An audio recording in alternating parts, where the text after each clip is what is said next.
Hi, it's been a while, a long while actually, since my last post, which is my first vlog video that I did. Anyhow, what I really want to discuss today and bring it to your attention is the fact that we need to carve space out, like really good space for us to begin to feel. I don't feel that modern life really allows that much of that.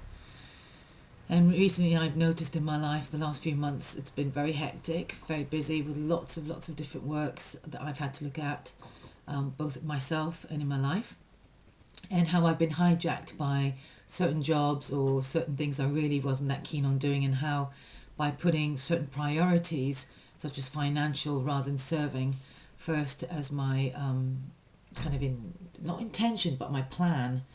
And that's not true actually, it was my intention as well. I set out a financial plan and I really put it out there that I wanted to earn an X amount of money to fulfill that financial plan.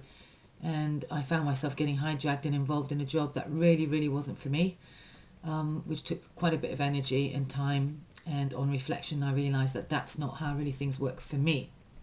However, we live in a society where things are very much dictated about what we earn, what we do, rather than who we are and how we serve. And in order for me to really come to a place of truth, I've had to take some time out. And I also realized that although I had some interesting work possibly coming in, I was in a position and had to actually build some walls up so I could actually really feel my way through the next stage of my life. And I'm just really aware that a lot of people really don't get a chance to do that, or even don't think to do that. Taking a holiday, for example, is not a way to take time out. I can assure you that. It is not. While a new environment might help us think differently, or while we might feel different, the kind of space I'm really talking about is a kind of space where it's much more quiet, we're in solitude, we're doing some practices of meditation and walking in nature and really feeling and being embodied in your body. These aspects must be in place and must be fulfilled as a way for us to really begin to sense what we need to do. We are sensory beings, and at this day and age we are all very much up in the head.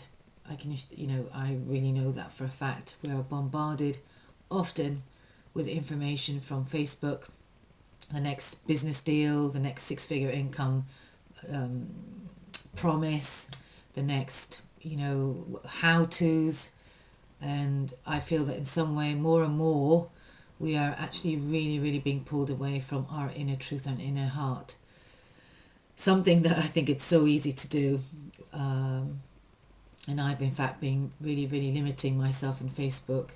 In fact, my phone broke recently as well. So that's been quite interesting.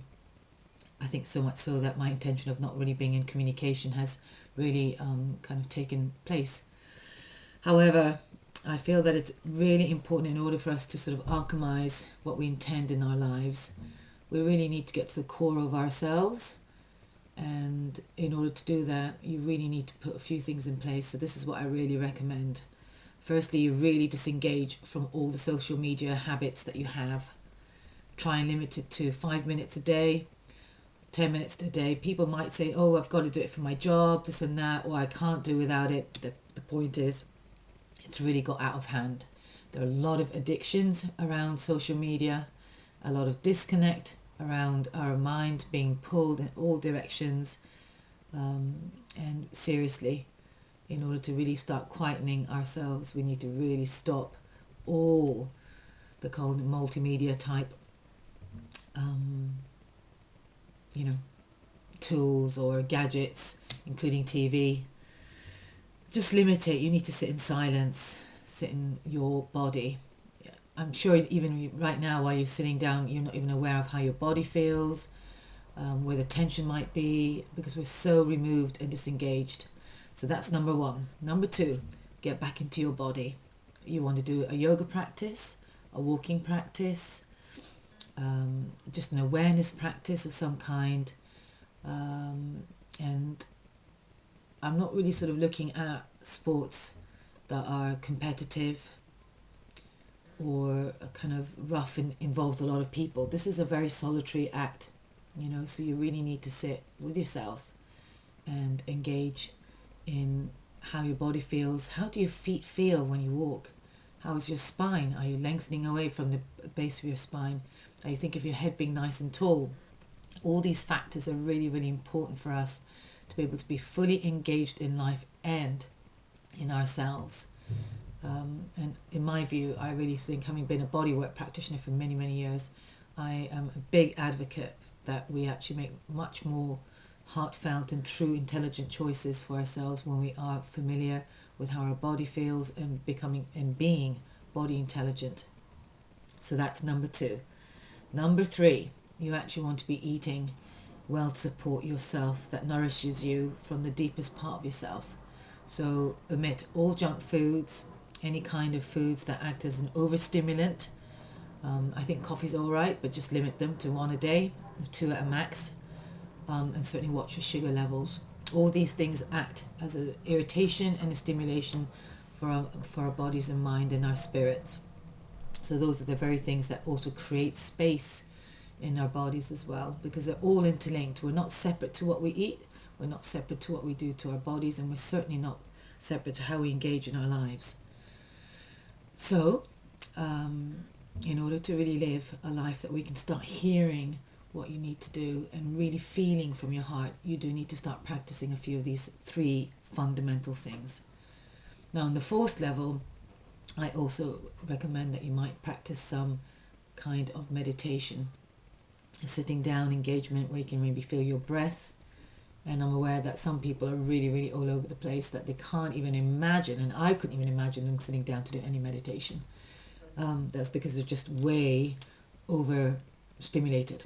The minds are everywhere. They talk 10 to a dozen.